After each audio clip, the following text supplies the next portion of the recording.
नमस्कार, सत श्री अकाल, आदाब, हेलो, हाय, केम छो, very pleasant and warm morning guys. कैसे हो आप सभी लोग। मेरा नाम है शिवम गुप्ता और आप देख रहे हो इंजीनियर्स अड्डा।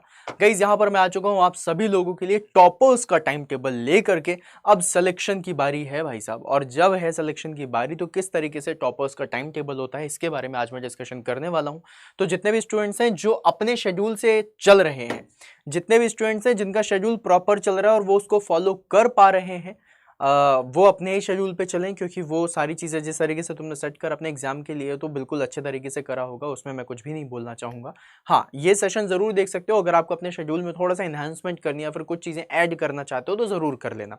ये जो टाइम टेबल मैंने बनाया है ये है एग्जाम टाइम का टाइम टेबल, राइट। मतलब आप इस चीज़ को हमेशा दिमाग में रखिएगा कि ये टाइम टेबल सिर्फ और सिर्फ एग्जाम टाइम के लिए होता है। जब मैं प्रिपरेशन कर रहा था, जब मैं तैयारी कर रहा था तो मैं कुछ इसी तरीके से तैयारी करता था। ऑल दो कुछ टाइमिंग्स वगैरह चेंज है, क्योंकि जब मैं प्रिपरेशन कर रहा था तो एग्जाम टाइम अलग होता था, अभी आपका एग्जाम टाइम अलग अलग है। तो जो आप लोगों की प्रिपरेशन है ना वो किस तरीके से होनी चाहिए उसके बारे में बताता हूँ। जस्ट द दिमाग का खेल, माइंड गेम है ये।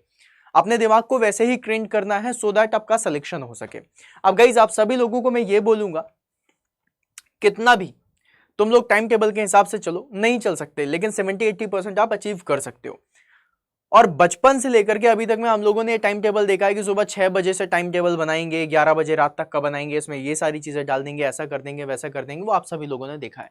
बट इसमें मैं आप लोगों को कुछ चीज़ें हैं जो ऐड ऑन करना चाहता हूँ, कुछ चीज़ें हैं जो मैं आपको बताना चाहता हूँ, और इस चीज़ को बहुत ध्यान से समझिएगा, बहुत बढ़िया तरीके से समझिएगा।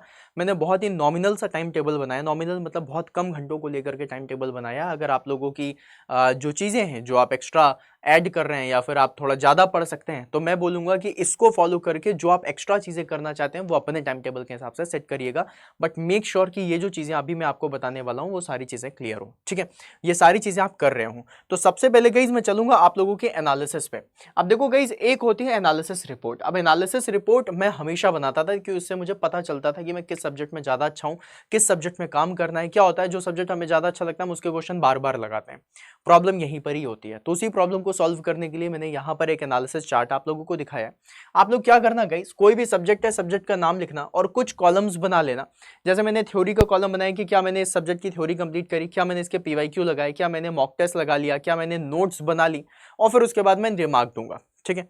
तो गाइस अब फॉर एग्जांपल मान लो अगर मैंने सब्जेक्ट 1 लिया है, थ्योरी पढ़ ली, हाँ पढ़ ली, पीवाईक्यू नहीं लगाया तो कट कर दो, ठीक है। फिर उसके बाद आप लोग मॉक कट कर दो, नहीं लगाया, नोट्स बन गई हैं, सारी चीजें बहुत बढ़िया। अच्छा, जब आप ये एनालिसिस रिपोर्ट बनाओ ना तो इसमें डेट जरूर डाल दो, है ना, डेट जरूर डाल दो कि भाई आप किस दिन की बात कर रहे हो, सो दैट आपके लिए क्लियर है। बॉक्स बड़े बड़े बनाना सो दैट आप उसमें भर सको, ठीक है। ऐसे ही सब्जेक्ट 1, सब्जेक्ट 2, सब्जेक्ट 3, जितने भी आपके सब्जेक्ट्स हैं आपकी इंजीनियरिंग के, उसको आप लोग भर सकते हैं। और उसमें अपने रिमार्क जरूर देना कि अच्छा हाँ मैंने ये सब्जेक्ट पढ़ा, ये मुझसे बनता है, मैंने अभी पीवाईक्यू नहीं लगाया लेकिन सब्जेक्ट मुझसे बहुत अच्छे से बनता है, इसकी तैयारी हो रखी है, तो मुझे पीवाईक्यू वगैरह लगाना है, वो सारी चीजें हैं, बट सब्जेक्ट बनता है, गुड।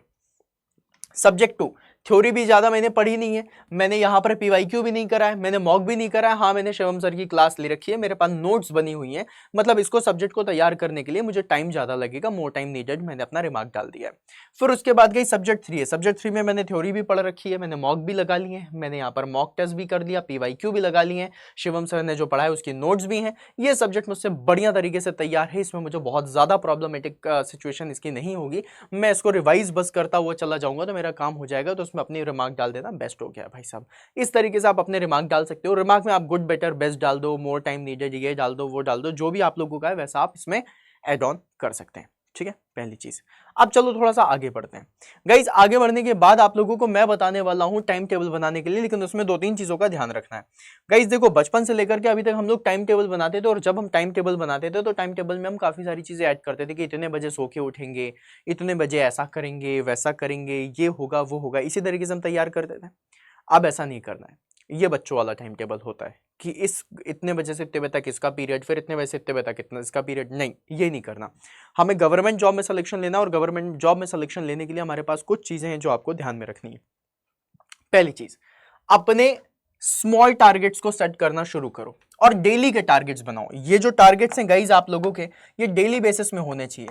जैसे कि फॉर एग्जांपल कल मुझे क्या करना है उसका टारगेट आज डिसाइड कर लो कि कल मैं 2 घंटे ये करूंगा, मुझे इस सब्जेक्ट के क्वेश्चंस लगाने हैं, मुझे इस सब्जेक्ट की थ्योरी पढ़नी है, मुझे ऐसा करना है वैसा करना है। कल का टारगेट आज ही सेट कर लो, ताकि जब तुम सुबह उठो तो तुम्हारा काम हो जाए अच्छे से। मैं कभी भी किसी भी स्टूडेंट को ये नहीं कहता कि सुबह 4 बजे उठ के पढ़ो, 5 बजे उठ के पढ़ो, ये तुम्हारी सहूलियत के हिसाब से। तुम रात भर पढ़ना चाहते हो रात भर पढ़ो, बट मेक श्योर तुम्हारी नींद पूरी हो रही हो, ठीक है। जिस जगह पे बोलना है उस जगह पे बताऊंगा कहां पर अपने माइंड को ट्रेन करने की जरूरत है, ठीक है। फिर उसके बाद जब एग्जाम टाइम आ जाता है गाइस, तो हमारा मोस्ट ऑफ द टाइम क्या चला जाता है कि शॉर्ट नोट्स बना लेते हैं, एग्जाम टाइम पे मदद करेंगे। भाई एग्जाम टाइम ही चल रहा है, शॉर्ट नोट्स अभी नहीं बनाई है, कोई दिक्कत वाली बात नहीं है। जो मैंने बुक दी है उसे मैं हाईलाइट कर लूँ, वो सबसे बेस्ट है।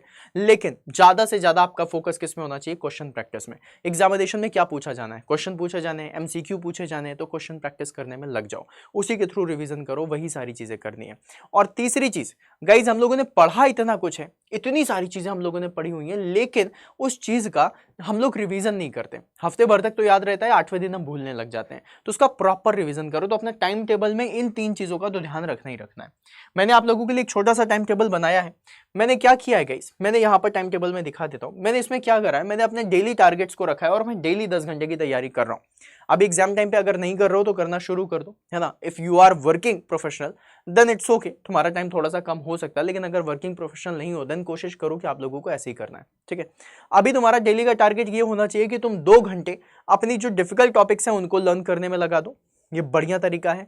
जो डिफिकल्ट टॉपिक्स हैं, जो तुमसे नहीं बन रहे हैं, जो भी तुमने अपने इंट्रोस्पेक्शन से सीखा है, जो सारी चीजें करी हैं, उसमें आप लगा सकते हो। 6 घंटे आप लोगों का रिवीजन होना चाहिए through question practice. Question practice करनी है। अब 6 घंटे में सर क्या करें, टेक्निकल भी है नॉन टेक्निकल भी है, तो 4 घंटे टेक्निकल को दे दो और नॉन टेक्निकल को 2 घंटे दे दो। मोर देन सफिशिएंट है 2 घंटे टेक्निकल को, सॉरी नॉन टेक्निकल को, 4 घंटे टेक्निकल को। अब अगर आपको लग रहा है कि नहीं टेक्निकल में मैं 3 घंटे दे सकता हूँ, नॉन टेक्निकल को 3 घंटे दे सकता हूँ, दे दो, कोई तकलीफ नहीं है ना। मतलब आपके 6 घंटे क्वेश्चन प्रैक्टिस होने चाहिए, और आप लोगों का होना चाहिए टेक्निकल प्लस नॉन टेक्निकल दोनों, प्लस 2 घंटे। 2 घंटे मैंने इंट्रोस्पेक्शन के लिए रखे हैं। इंट्रोस्पेक्शन कहने का मतलब होता है खुद का इंस्पेक्शन करना है कि मुझे क्या चीज़ें बन रही हैं, क्या नहीं बन रही हैं, मैं कितने पानी पर हूँ, कितने पानी पर नहीं हूँ। ये सारी चीज़ें आप लोगों को खुद के इंट्रोस्पेक्शन से पता चलेंगी। जब आप क्वेश्चंस लगाओगे, पता चला आप लोगों ने डेली के 300 क्वेश्चन लगाने शुरू कर दिए। 300 में से 300 क्वेश्चन बन जाए बहुत अच्छी बात है, लेकिन मान लो अगर नहीं बने, मान लो 250 क्वेश्चन बने, 50 क्वेश्चन नहीं बने, तो वो जो 50 क्वेश्चन थे वो किस टॉपिक से थे, वो उस 50 क्वेश्चन की अप्रोच क्या थी, उन 50 क्वेश्चन में आपने क्या गलतियां करी, वो सारी चीजें आपको इंट्रोस्पेक्शन में डालना है। और फिर उसके बाद जो चीजें नहीं बन रही हैं वो चीजें पढ़नी है। अगर आपको लग रहा है कि नहीं इसको करने मेरा टाइम चला गया, तो मैंने 2 घंटे का एक्स्ट्रा स्लॉट दिया हुआ है आपको डिफिकल्ट टॉपिक को पढ़ने का। डिफिकल्ट टॉपिक मतलब वो टॉपिक होता है जो आपसे बन नहीं रहा। देखो भाई, एक सिंपल सी बात है, इजी और डिफिकल्ट के बीच में अगर तुमसे कठिन से कठिन टॉपिक भी बन रहा है ना, तो वो तुम्हारे लिए इजी है, और सिंपल से सिंपल टॉपिक भी तुमने नहीं पढ़ा है तो तुम्हारे लिए डिफिकल्ट होता है। तो जो चीजें नहीं पढ़ी हैं उनको तुम इसमें 2 घंटे वाले टाइम पे डाल सकते हो। 6 घंटे का रिवीजन होना ही चाहिए क्वेश्चन प्रैक्टिस का, डेली का। अब गई 6 घंटे का रिवीजन तुम कभी भी कर सकते हो। अगर ऐसा तुम्हें लग रहा है तो गलत लग रहा है, ऐसा हमें करना ही नहीं है। तुम लोगों को पता है कि जो हमारा एसएससी जेईई का एग्जामिनेशन होता है उसमें जो स्लॉट्स होते हैं वो कितने होते हैं? 10 से 12 के, 2 से 4 का, 5 से 7 का, यही 3 स्लॉट्स होते हैं जिसमें आप लोगों का एग्जाम होता है ना। गाइज मान लो हो सकता है 9 से 11 हो जाए, हो सकता है 3 से 5 हो जाए, हो सकता है 6 से 8 हो जाए, लेकिन होगा इसी टाइम पे। तो गाइज ये जो 6 घंटे की क्वेश्चन प्रैक्टिस है ना, मेक श्योर कि आप क्वेश्चन प्रैक्टिस इसी समय पे करो। इसका एक फायदा मिलता है, ये फायदा मैंने अपने रिसेंट एग्जामिनेशंस में बहुत फायदा, मतलब ये मैंने जब सिलेक्शन लेना शुरू करा था तब सिलेक्शन के टाइम पे मैं ये चीज को जरूर फॉलो करता था, इससे मुझे बहुत फायदा मिलता था। गाइज जब तुम्हें 1 महीने 2 महीने का टाइम मिलता है और 2 महीने पहले से तुम क्या करने लग जाओ, तुम उसी टाइम पे क्वेश्चन प्रैक्टिस करो जिस टाइम पे तुम्हें क्या करना है, अपना एग्जामिनेशन देना है। तो पता है इससे क्या होता है, तुम्हारे माइंड को, दिमाग को ये जो हिंट है, जो न्यूरॉन्स भेज रहे हैं, वो सिग्नल भेजने लग जाते हैं कि 10 से 12 के बीच में मुझे बहुत एक्टिव रहना है, 2 से 4 के बीच में मुझे बहुत एक्टिव रहना है, 5 से 7 के बीच में मुझे बहुत एक्टिव होना है। अब आपका एग्जामिनेशन किसी भी शिफ्ट में होता है, अगर इनमें से किसी शिफ्ट में फंस रहा है, 10 से 12 में फंस रहा है, तो तुम्हें पता है तुम्हारा दिमाग उस समय एक्टिव होगा। नहीं तो पता है प्रॉब्लम क्या होती है? प्रॉब्लम ये होती है हम लोग सोना होना सब कुछ इधर उधर कर देते हैं, मतलब स्लीपिंग पैटर्न के बारे में बात कर रहा हूँ। खाना पीना इधर उधर होता है, फिर पता चला 10 बजे एग्जाम है, 8 बजे बैठ करके खूब सारा नाश्ता करिए, 10 बजे हमें नींद आ रही है। क्यों? क्योंकि डेली हमें 10 बजे तक सोने की आदत थी। अब 11 बजे तक सोने की आदत थी, हम सोते ही थे 12-1 बजे तक, क्योंकि हम सुबह 6 बजे सोने जाते थे। ऐसा होगा तो 10 से 12 वाले शिफ्ट में आप सो रहे होगे। तो ये मेक श्योर कर लेना टाइम टेबल में सिर्फ इतनी चीज, जो चीजें मैंने आपको बताई हैं, तो आपको ये मेक श्योर करना है कि जब भी कभी आप तैयारी करो, क्वेश्चन प्रैक्टिस करो, तो उसी समय पर करो जिस समय पे आप लोगों का एग्जामिनेशन का स्लॉट आने वाला है। Shift 1, shift 2, shift 3। अब आपके दिमाग में फिर से क्वेश्चन आएगा कि सर मान लीजिए मुझे कुछ और थ्योरी पढ़नी है, मान लीजिए आपकी लाइव क्लास है, लाइव क्लास के टाइम पे मैं क्या करूं?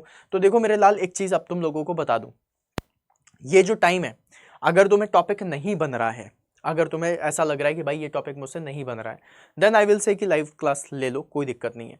लेकिन अगर वो टॉपिक तुम्हें बनता है और तुम रिवीजन के लिए लाइव क्लास ले रहे हो तो मत लो।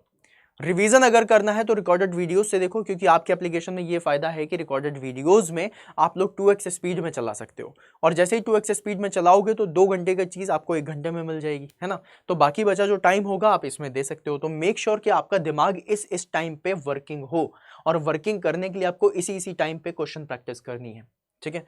अब ये भी मेक श्योर करो कि अगर 10 से 12 में कर रहे हो तो 200 क्वेश्चन पूरे हो जाए, 2 से 4 में कर रहे हो तो 200 क्वेश्चन हो जाए, 5 से 7 में कर रहे हो 200 क्वेश्चन हो जाए, मतलब डेली के 600 क्वेश्चन होने चाहिए। अब आप बोलोगे sir this is next to impossible. Yes absolutely, daily के 600 क्वेश्चन कितनी बार प्रैक्टिस करोगे भाई? क्वेश्चन तो बहुत है, प्रैक्टिस कर सकते हैं, लेकिन सर पॉसिबल है नहीं है।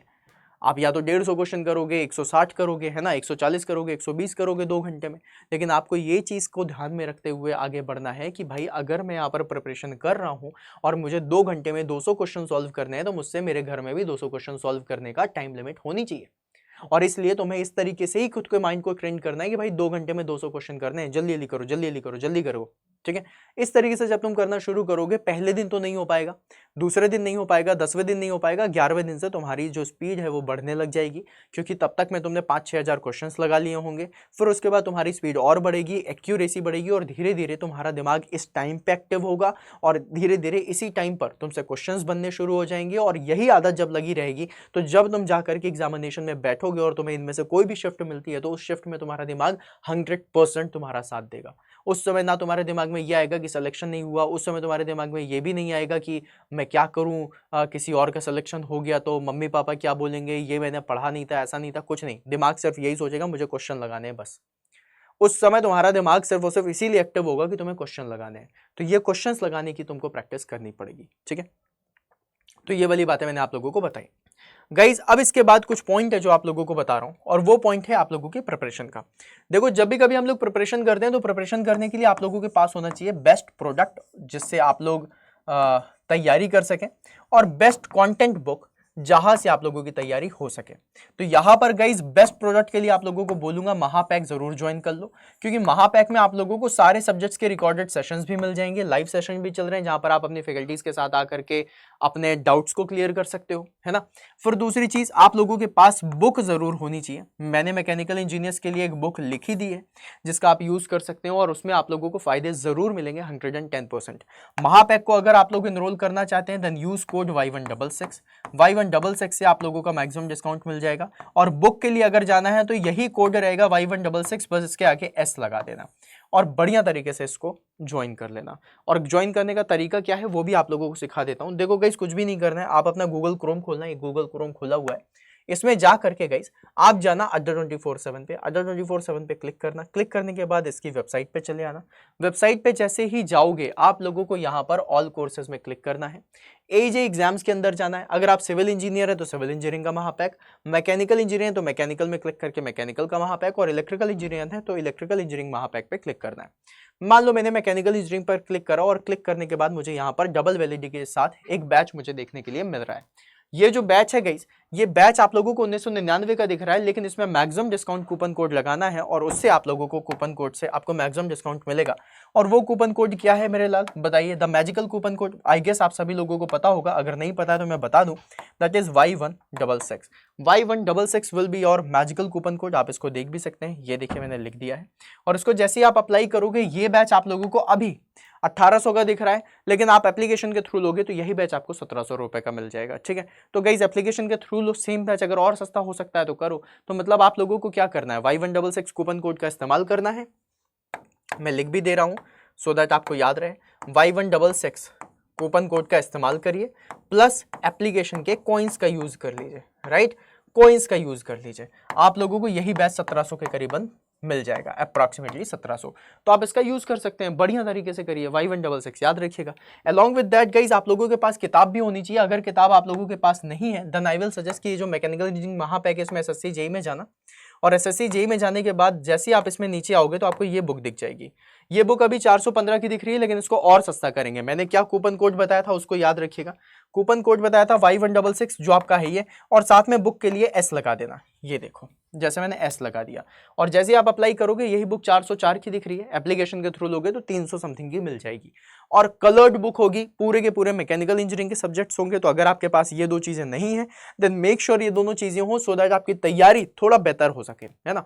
देखो गाइस, आप लोग बोलोगे नहीं नहीं मुझे जरूरत नहीं है, ठीक है अच्छी बात है, तुम्हें जरूरत नहीं है, लेकिन तुम एक बात बताओ, अगर किसी के पास ये दो चीजें हैं और वो एग्जामिनेशन में बैठ रहा है इसकी पूरी मदद लेकर के, महापैक की पूरी मदद लेकर के और बुक की पूरी मदद लेकर के, और आप हैं जिसके पास में भी हो सकता है महापैक हो बुक ना हो, या फिर बुक हो महापैक ना हो, या फिर दोनों में से कुछ ना हो, आप एग्जामिनेशन में बैठ रहे हो अपनी पूरी मेहनत के साथ, तो अब आप मुझे एक बात बताना कि किसी के पास दो एक्स्ट्रा चीजों का एज है ना जो आपके पास नहीं है, तो कहीं ना कहीं हो सकता है कि इस किताब की मदद से और महापैक मैकेनिकल महापैक की मदद से आप लोगों को 2 नंबर एक्स्ट्रा मिल जाए। और 2 नंबर में तो भाई साहब कट ऑफ कहां से कहां चली जाती है, तो 2-2 नंबर का भी खेल होता है सिलेक्शन में।